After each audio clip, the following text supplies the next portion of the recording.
पोषक तत्व के अंतर्गत यदि खरबूजा की बात करें तो इसकी खेती करके हमारे प्रदेश के किसान भाई अच्छा लाभ कमाते हैं और इसी लाभ को देखते हुए जिन किसान भाइयों ने देश में खरबूजा की बुआई की होगी उनकी फसल इस समय 30 से 35 दिन की वृद्धि विकास की अवस्था लिए खेतों में खड़ी होगी, जिसमें इस समय कुछ सत्य कार्यों को करना आवश्यक होता है, जैसे खरपतवार प्रबंधन, सिंचाई एवं संतुलित मात्रा में उर्वरक प्रबंधन इत्यादि।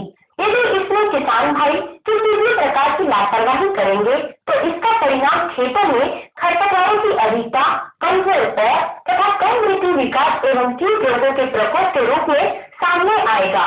अतः किसान भाइयों, 30 से 35 दिन की खरबूजा की फसल में कौन कौन सी सत्य क्रियाओं का किस प्रकार से किया जाए, इस विषय पर जानकारी के लिए आज हमारे बीच उपस्थित है एक विषय विशेषज्ञ डॉक्टर शिषपाल। खरबूजे की खेती के बारे में बताएंगे।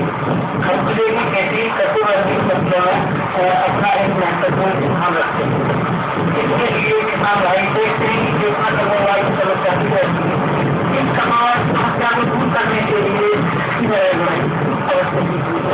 करते हैं और जो है आप पौधे की निराई गुड़ाई करें तो उसको मुख्य इस प्रकार उपज में वृद्धि होती है और इसमें सिंचाई का विशेष ध्यान रखें। सिंचाई जो गर्मियों में प्रति सकता अवश्य देते हैं। खाद और गुणवत्ता को ध्यान रखना है। इसके लिए जो खाद की आवश्यकता होती है नाइट्रोजन 80 किलोग्राम और जो फास्फोरस 50 से 60 किलोग्राम, पोटाश 50 से 60 किलोग्राम की आवश्यकता होती है।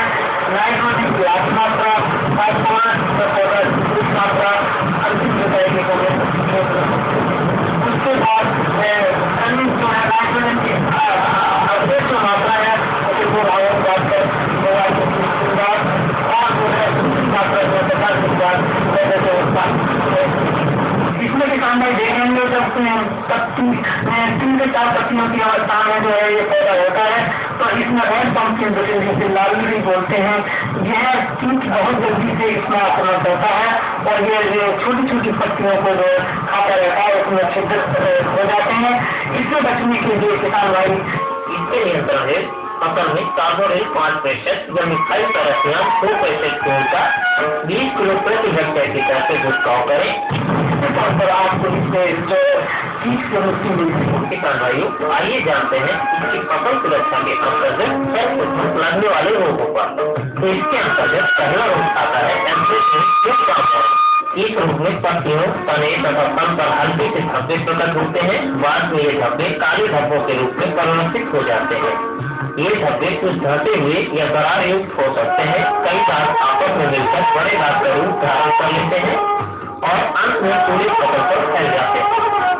इसकी रोकथाम के लिए अगर में जल निकास की उचित व्यवस्था करें जिससे आर्द्रता न बढ़ने पाए, रोगग्रस्त फसल से बीज न ले तथा फसल में रोग के लक्षण दिखाई देने पर मैंकोजेब 0.25% का छिड़काव करना चाहिए। दूसरा रोग है चूड़ी फफूंदी रोग।